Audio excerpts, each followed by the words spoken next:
Now, I heard the one about the sleepy owl that missed its part at a wedding. Well, that's what's happened in the Wiltshire village of Sherston when one-year-old barn owl, Darcy, left the bride and groom's feathers ruffled. Instead of swooping in with the rings, she flew up into the rafters, went to sleep and refused to budge for an hour. Well, Emily Warburton-Adams managed to capture it all on video.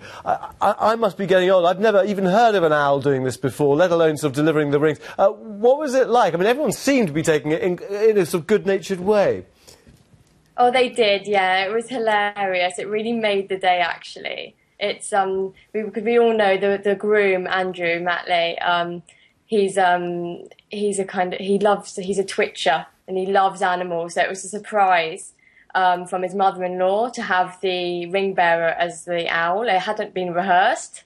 But luckily they did have a spare pair of rings, but it caused a bit of a hustle, but it was fun. It was funny. Oh, I see. So in other words, they couldn't even get the owl down. I mean, so they had to use reserve rings. They did, yes. The owl was up there for probably at least an hour. They had to go and fetch it down using a ladder. What, and knock it off its perch? Yes, exactly. And then retrieve the rings that were still joined to his feet. What about the owl trainer?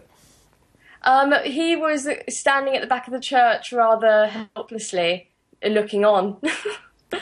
Yeah, but profusely apologising or what? Not really. I mean, not during the ceremony. They couldn't really there's not much they could do. And everyone, was quite light-hearted about it, so it was okay. It was lucky they did have the spare rings. But yeah, so that's how it happened. And what did the vicar say about it all?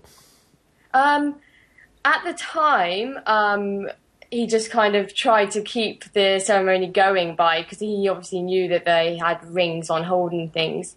Afterwards, I think it was a talk of the day for a while, excluding how gorgeous the bride looked and everything like that. Of course, one mustn't forget to mention that. But I mean, what an occasion! Have you ever been to anything like it?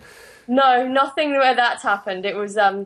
Yeah, it was hilarious. I mean, lucky they did have the spare rings. Otherwise, it would have been a full weddings and a funeral moment when they had to get the rings from people in the crowd or something. Yeah, but never work with children or animals, and especially owls, especially if they go off on their own whims. But I'm glad you caught it. It's been brilliant to watch, actually. Emily Warburton-Adams, thank you very much indeed.